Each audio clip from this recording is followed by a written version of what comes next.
Simulación de mitosis y meiosis. Interfase. Interfase es la fase de preparación para la mitosis. Durante esta etapa el ADN existe como cromatina que se encuentra como una maraña de hebras de ADN y los cromosomas no se distinguen.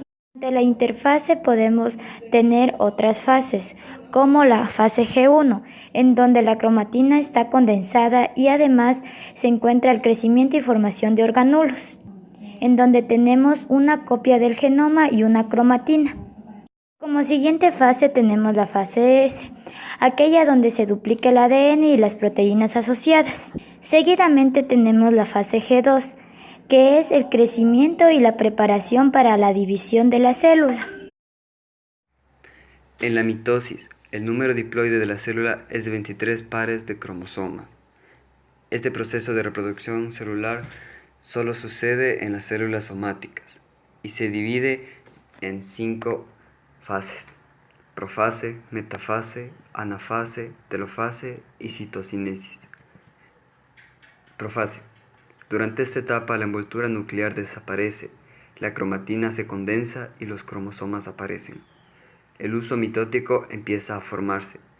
El centriolo se divide y cada uno migra a un polo de la célula. Metafase. Los cromosomas se alinean en el centro de la célula. Los centrómeros de cada cromosoma se fijan al huso mitótico. Anafase. Las cromátidas hermanas se separan por los centrómeros y se mueven a los polos opuestos de la célula. Telofase. El huso mitótico desaparece. Se vuelve a formar la envoltura nuclear y el citoplasma comienza a dividirse. Citocinesis. El citoplasma se divide en 2 células hijas, cada una con su núcleo y su centriolo. Los cromosomas se empiezan a descondensar. Meiosis está compuesta por 2 fases de división, meiosis 1 y meiosis 2. Meiosis 1, profase 1. La profase, sinapsis y recombinación. El núcleo se prepara para la división. Los cromosomas duplicados se condensan formando una tetrada y se produce quiasmas.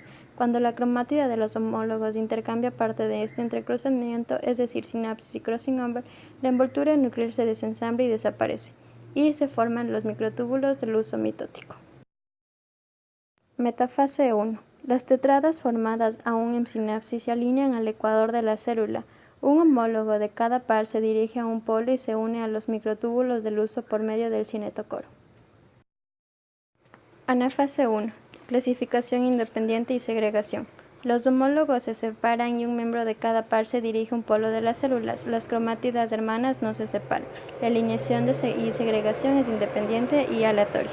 Telofase 1 y citocinesis. Los retículos se desamblan y desaparecen los microtúbulos del huso mitótico. Se forman 2 agrupaciones, cada una con un par de homólogos. Los núcleos hijos son haploides. En esta etapa ocurre la citocinesis, que da lugar a la formación de 2 células hijas.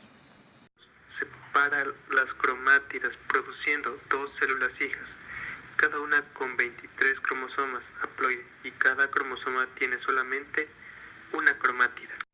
La profase 2.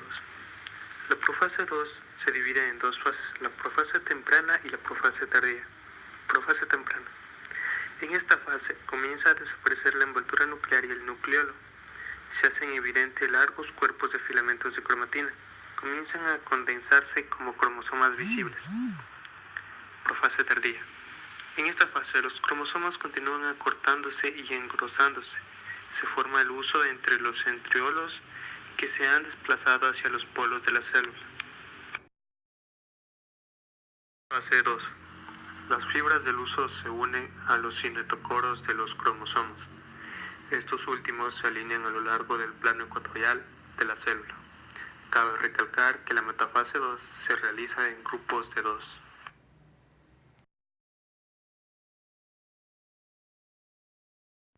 Anafase 2. Las cromátidas hermanas de cada cromosoma ahora se separan. En la simulación, se mueven las cromátidas separadas hacia los lados opuestos de cada célula hija. Telofase 2.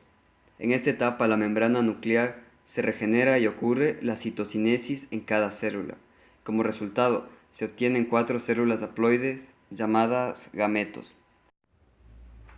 Los procesos de crossing over y segregación independiente a la variabilidad genética poblacional atribuye los caracteres hereditarios paternos y maternos que se recombinan en los gametos.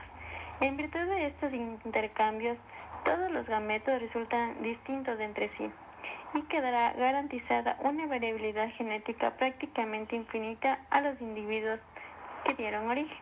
Además, este es un fenómeno fortuito. Los puntos de intercambio varían en cada meiosis. Gracias por su atención.